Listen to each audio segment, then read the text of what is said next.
Hello, everyone, and welcome to the Big Ideas Welcome podcast. This is Chris McAdoo, as always, honored to be in your ears.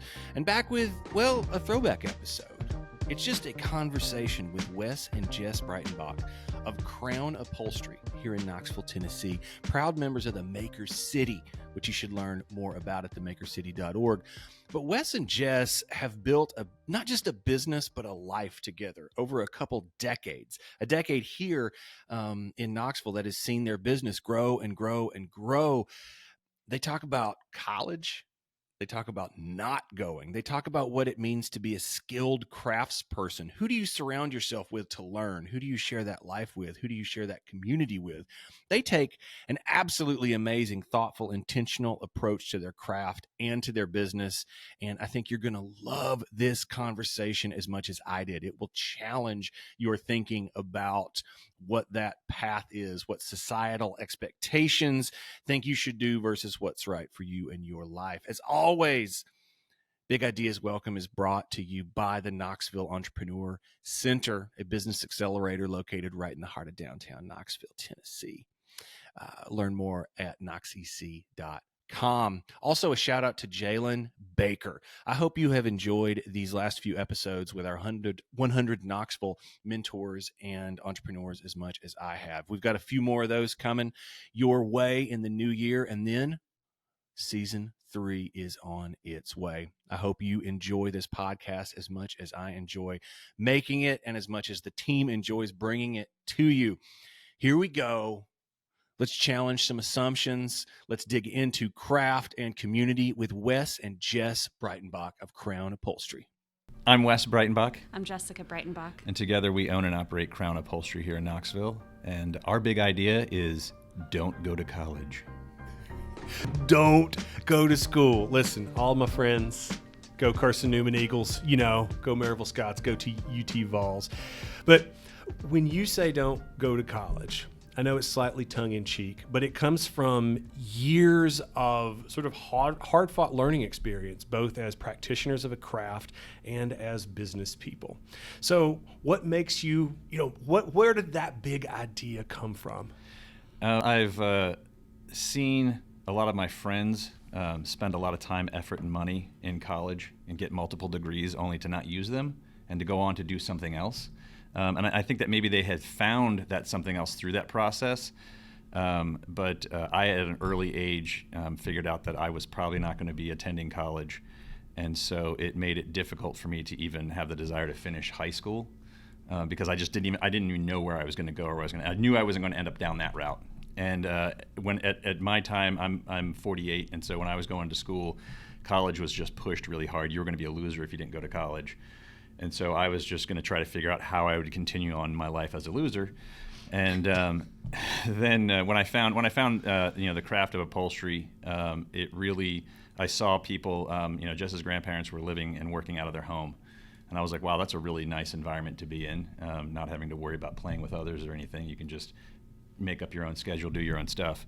And so that definitely was a big attractant to me for that craft. And then I have also seen many other friends who are in craft-related industries, whether they're potters, painters, sculptors, the myriad of other crafts, and they were very successful too. Some of them went to college, some of them didn't go to college, but I think that the college route is definitely necessary for, I got a great doctor that went to college, and that's important.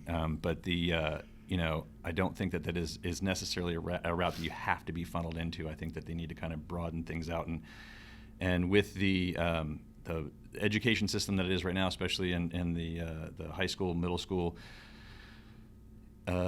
industrial arts isn't even really available in a lot of those opportunities for people to even see. And with schools kind of just pushing towards tests and getting test results so you can get your SAT or ACT and go off to college and then figure it out. It puts people, I hate to see young people starting out their life in huge debt. I think that's kind of unfair. I think that is, I think that they definitely miss a lot of opportunity to explore themselves. And I know that a lot of people find stuff in college and they go to college and explore it, but that's a very expensive route to take. to learn some lessons. Well, talk about those lessons, and Jess, having your family come from upholstery, right? But you could also say the same for any skilled trade, right? Like a mechanic, a plumber, a any sort of craftsman. You said something really important there, talking about they were working from home. So it's a quality of life, not just a quantity. Absolutely. And I would like to see the conversation maybe for young people to open up about apprenticeships, and what that is and what that looks like and what that leads to, as opposed to, like Wes was saying, going to college and just signing up for that automatic debt. Going in and actually learning something that's hands-on that you can then, have either your own business or, just a different route. And I don't even know that kids these days know what an apprenticeship would end up being, for real life. Yeah, there was a time where you did not get paid for an apprenticeship. You went in and your payment was learning this craft. Yeah. I spent, I was fortunate enough to where, when I started working for Jess's grandparents, they did pay me in the shop. But at the same time, I tore furniture down for a long time before I got a chance to start putting it back together.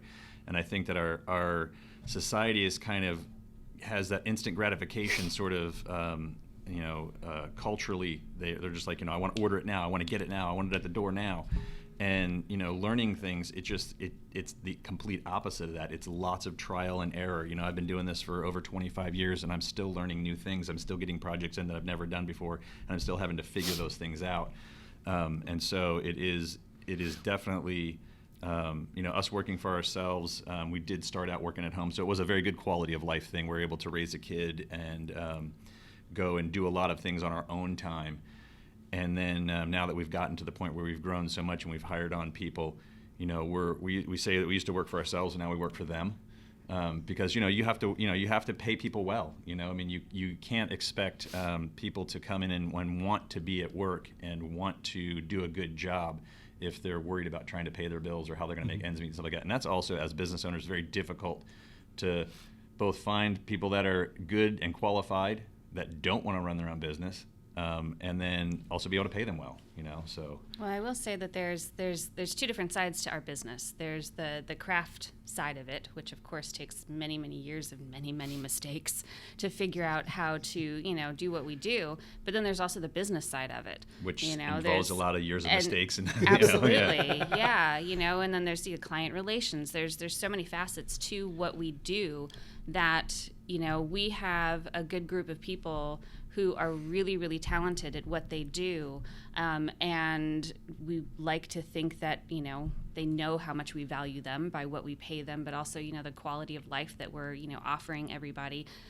But they went out and they said, what, we like to do what we like to do. We want to focus on the craft and not have to do all these other things, figure out how to do the accounting, how to, interact with those schedules and pickups and deliveries, and, there's all of that. So I think it's, kind of trying to figure out, at least with us, it works out on both sides. Wes is a very, very good upholsterer. He is very good at what he does. I like to think I'm pretty very good at accounting, very good at numbers.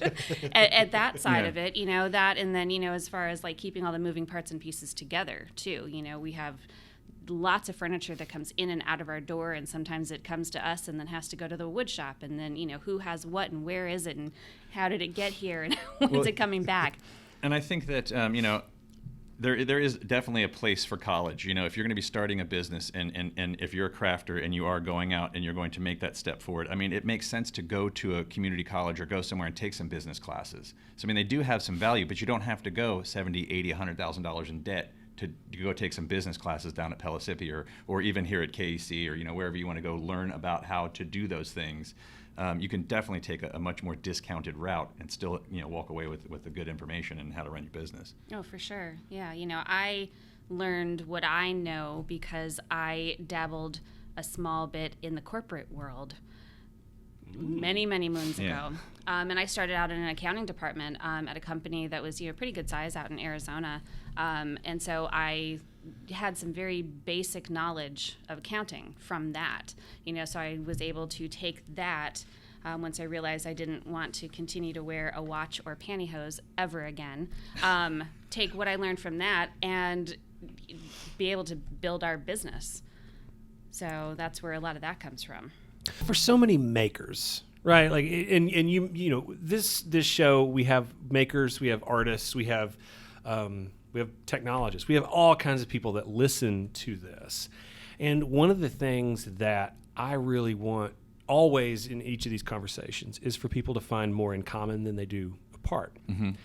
And one of the things that's scary for everybody, regardless of if you're a painter, right?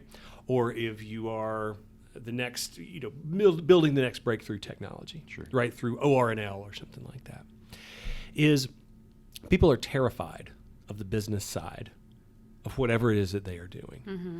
And I think all too often it's because of, I mean, some would call it an imposter syndrome, but it could also be just due to like, well, that's not something I'm qualified to do. Mm-hmm. Right. And so that's right. And, well, imposter syndrome is one of those things that it can infect every aspect of everything that you do, from the time you get up to the time you go to bed.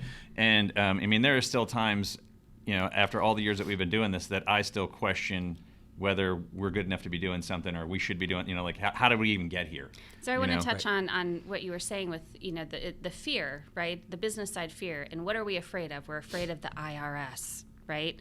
We're afraid of going to tax jail, right? We're afraid of everything crumbling down because we put the decimal point in the wrong spot.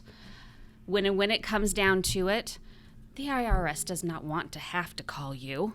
You know, they don't want to do that. Everything that you're afraid of, all of those underlying things, they all want you to succeed, you know? So if you are figuring something out and you're going, oh my gosh, should the decimal point be here or here? Reach out to somebody, reach out to anybody, reach out to the KEC, reach out to, you know, call the IRS. They're people. They're going to answer the phone and you're going to say, I need help. And they're going to say, we can help you.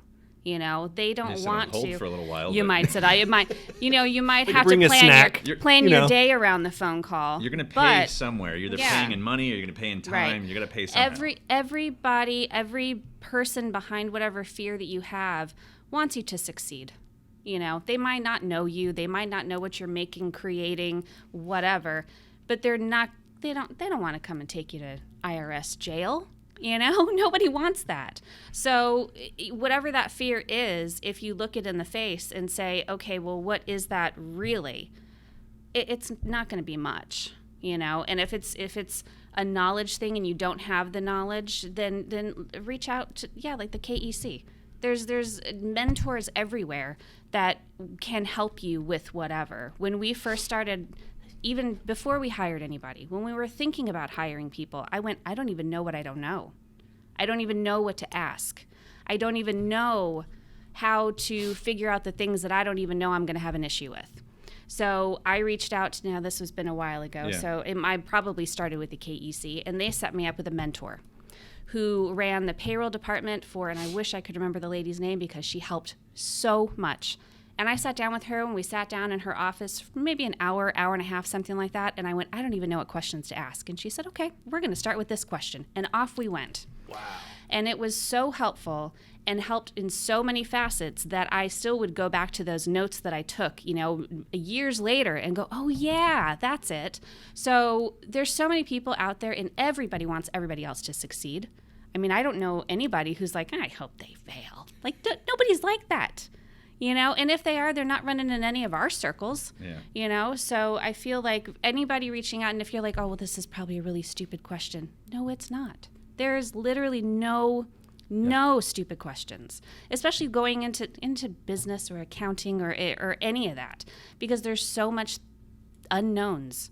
The things we don't even know, we don't even know. Well, I think you can use that fear, fear and excitement are very close emotions. Oh, yes. And so I think that you can use that fear as, you know, instead of using that fear, like seeing that fear and pulling your sail down, you can use that fear as wind for your sail because it's going to push you somewhere. You know, you're either going to have to just shut down and be like, I'm afraid, or you're going to have to just move forward and use that fear to push you forward.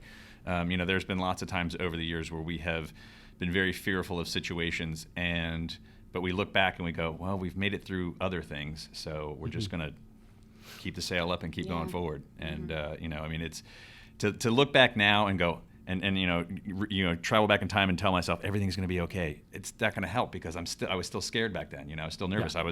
I was relying on trying to support not just a family, but then a house and pay for all these other things. And, it's all coming from your hands.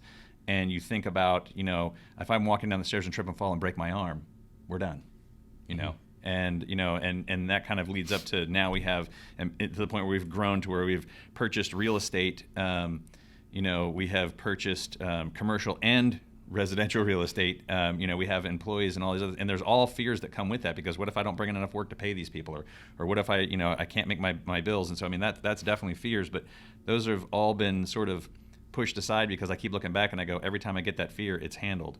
Every time I get this fear, it gets taken care of. And so you just have to kind of put that faith in yourself. And like Jessica was saying, putting that faith in the system. There are people that want to see you succeed. And I can see how people withdraw. But like I said, you need to use that fear to help propel yourself forward. The fear never goes away. No. It only grows because, I can speak from personal experience, and I always make this joke that if I'm the smartest person in a room, I better get out of that room. Right? Right. And so it's actually from both as a creator or as a craftsperson, as well as just like a human living in the world, like how boring would it be if you stopped being afraid? Meaning like, oh, you figured all this stuff out. Exactly. Right? Yeah. Sure. Yeah. It's a part of it. I see everything that we're doing has been done before. I'm not doing anything new. There have been generations of upholsterers before us. There's been generations of woodworkers before us. There's been generations of, stone masons and, all these other crafts. They're not brand new. There have been people doing them for hundreds of years. And so that kind of, looking for that success, you just got to kind of find, you got to balance, we were talking about earlier, balancing. You got to balance that comfort. You got to balance that excitement. You got to balance that fear, and just know that if you keep pushing and keep doing the right things, it's going to come out. It's going to work out. And I know that probably sounds like a cliche, but I think fear is definitely a thing that people use as an excuse instead of a force. Yeah, for sure. To kind of go all the way back to our initial big idea, which is slightly tongue in cheek. Sure. Absolutely. don't go to college, but what you really are talking about is it's not about the learning experience in an institution that is either bad or good. It is, do you allow yourself to learn? Do you allow yourself to find your people? Sure. And I love that what you said, Jess, about, maybe there's all these negative people out there, but they ain't coming to your house for dinner. Right. Mm-hmm. Right? And so you find people that help to push you. You find people that help to support you in the areas that you're not comfortable with. And you find people that, a lot of the people that we hang out with are other small business owners. And it's not necessarily, it wasn't a plan of ours, but it just sort of happened, with the way things were going. And you want to surround yourself with the people that you want to be like, so you don't, you're obviously not going to surround yourself with negativity because you're trying to, go forward and do good stuff. But, you surround yourself with those people that, you found somebody that purchased property or started a business, hang out with them. Take them out to dinner. Ask them some questions. Hey, can we meet for a coffee or something like that? And we love free coffee. but I have through social media, I have upholsterers all over the world that'll send me a question. Oh, this is a stupid question, but I've put it out there. Hey, ask me. No matter what it is, about upholstery business, about doing upholstery, whatever. We're here to make sure that others succeed, because if I can help someone else succeed in this craft or another craft, it helps the craft as an entirety. It's not just, and I don't really see, even if you're, two woodworkers, you're not in competition for each other unless you make it a competition. You can work together. There are plenty of customers for everybody. There's plenty of different styles. Someone may do one thing one way and another one another way, and you're both woodworkers or you're both, hairstylists or whatever you are. But you can feed each other. We have, there's jobs that come to us. People call us all the time for stuff, and I'm like, I don't do that, but there's a guy that does this really well, and we send him to work. Or there's a gal that does this job over here, and they do really work, or whatever it is, and you're dispersing that amongst other people that kind of build your network up. And then people aren't looking at each other as competition, because it doesn't, that's just how I've always looked at it. It doesn't have to be, one against the other. Yeah. You know, you can come together and work together to make everything, you know, whether you're like, you know, one guy's charging $50 for something, another person's charging $200 for something.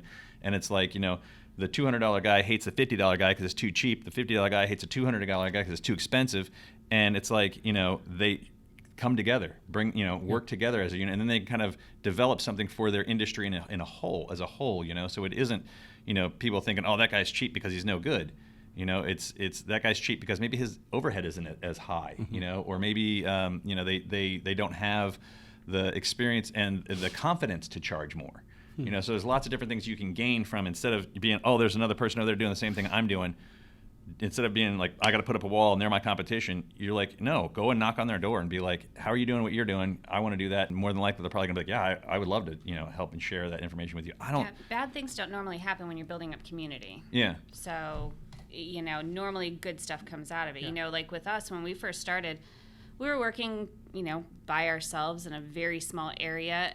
Didn't really have the chance to like pick other upholsterers' brains, you know. So we just very kind of closed, tight-lipped industry. Yes, you know. So we just did the things that we had, you know, learned or figured out from various mistakes or whatnot. And then now that we have hired people, you know, they have come in and been like, oh, well, where I worked before, this is how I did this. And we'll sit down and be like, well, why did you do it that way? Oh, that actually is even better than our way, or the other way around, you know, or we're all, you know, this is how we do something. And they just go, wow, oh, that's awesome. Yeah. And so, I mean, I think that, you know, college is a great thing for somebody who is going to, who knows that it's going to be good for them. But I think that a lot of people are kind of pressured into it.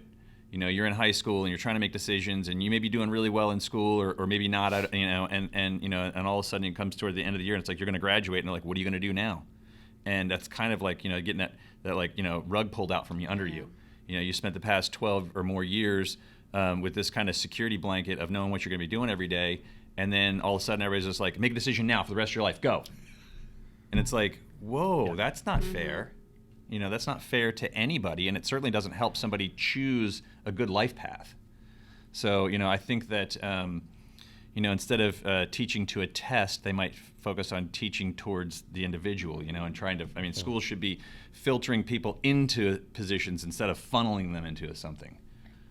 Speaking about that sort of individuality, right, to sort of wrap things, you know, up here, I think it's very important that folks that are listening, and it doesn't matter, again, you know, it's like, I went to school. Oh no, I think yeah. But what we're talking about here goes so far beyond that, because what it means to me and what I hear from you guys is that we have to remember, particularly in the age that we're in now, there is no path. There is no traditional way to do things now. There is no golden ring anymore. There is only each individual's ability to work within or without the context of their community. Sure. Right? Yeah. And so for you guys, I love to hear that sort of willingness to openly communicate both your successes and your struggles. Your willingness to share like what you've learned specifically within your craft, but also like as a business that could inform others regardless of what they are doing. You can get a lot of information from people that are around you. Oh, yeah. Yeah, so you build a good group and you listen to them. And then you try to help others as well. Where can folks learn more about you all and Crown Upholstery, and like just, you know, where can folks find you? You know, we've got a website that's old school, info@crownupholsterytn.com. We're on Instagram, is probably our most used social media, at Crown Upholstery. We do have a TikTok page. And only because I thought that we should probably get on that platform. You never know where things are going to go. I mean, you know, we don't have an active MySpace page anymore, but you know, I don't know what Tom's up to nowadays. But you know, so the Instagram is probably the most active way to see what we're up to. And I always encourage people. You know, I mean, ask questions. You know, like I said, you see people that you want to be like. Attach yourself to those people. You know. You make yourself useful to those people in some way, and they will want to be with you, and that's sort of building your community. I think that is beautiful. You guys are a wonderful sort of example of, you know, the people that are doing big work here in Knoxville. So if you're not listening from Knoxville, Knoxville is known as the Maker City, and one of the things that we make is more people that make. right? Make connections. We make a connections. community. You make people. You make smarter. And I encourage everybody to follow Jess and Wes's lead. It's like learn something, understand that your path is your path, and that and I think it's sort of like riding that fear out. Yeah, absolutely, and just accept things. I mean, we accepted long ago that we were never going to be rich financially. But we have our own time, and we're able to now provide that same lifestyle for other people. And I mean, when my head hits the pillow, I feel really good about that. Awesome. Well, I hope y'all feel really good about meeting Wes and Jess. This is Chris McAdoo, as always, honored to be in your ears with the Big Ideas Welcome podcast. Y'all, let's get to work.